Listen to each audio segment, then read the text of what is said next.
کا ہونا تھا. مسلم ابن عقیل کے ساتھ کوفہ کے لوگوں نے زیادتی کرنا شروع کر دی ہے. اب مختصر یہ کہ وہاں پر کوفہ کے حالات بگڑتے چلے گئے. جب آپ نے نماز کو پڑھا جو آپ کے ساتھ میں تھے, جب آپ نے نماز پڑھنے کے بعد میں سلام کو پھیرا تھا تو اس وقت آپ کے پیچھے کوئی بھی نظر نہیں آتا.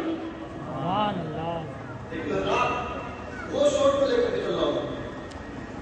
ایک وقت وہ بھی آیا, آپ نے حاجی کے گھر میں جا کر آرام کیا. حاجی جو تھی وہ یادگار رسول کو چاہتی تھی, مصطفیٰ کی دیوانی تھی.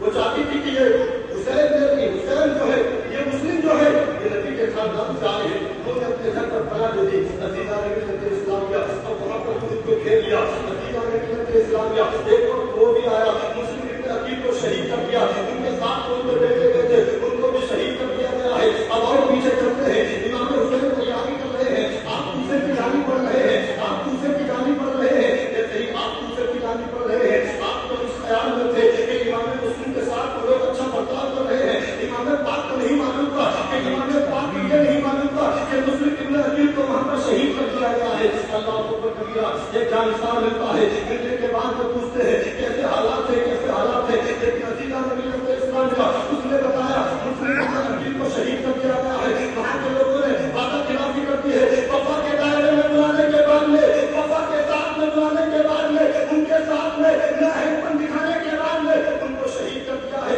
اور حضرت محترم مسلم ابن عقیل کے جو بھائی تھے وہ نہیں مرے. انہوں نے کہا ہم واپس نہیں جائیں گے, اپنے سفر کو جاری رکھیں گے. اتنا ہونا تھا, آپ نے سفر کو جاری کر دیا ہے. آپ امام حسین اپنے سفر کو کر رہے ہیں, اپنے سفر کو کر رہے ہیں. جیسے ہی عزیزان ملت اسلامیہ, اب یزید کے لشکروں کو پتہ چلتا ہے کہ امام پاک آ رہے ہیں, امام پاک آ رہے ہیں. عزیزان ملت اسلامیہ, المختصر یزید نے اپنی فوج کا کمانڈر بنانے کے بعد میں ملک یزید کو بھیجتا ہے. بھیجنے کے بعد وہ کہتا ہے کہ جاؤ جا کر کے حسین ابن رسول کو روکو. عزیزان ملت اسلامیہ, جیسے ہی ملک یزید نے جو ہے روکنا شروع کیا, اور ان کے دل میں جو تھی مصطفیٰ جان رحمت کے شہیدوں کی محبت تھی, ان کے دل میں جو تھی مصطفیٰ جان رحمت کے لاڈلوں کی محبت تھی. انہوں نے کہا اے امام عالی مقام, آپ کی محبت میرے دل کے اندر ہے, آپ سے میں بڑا پیار کرتا ہوں. لیکن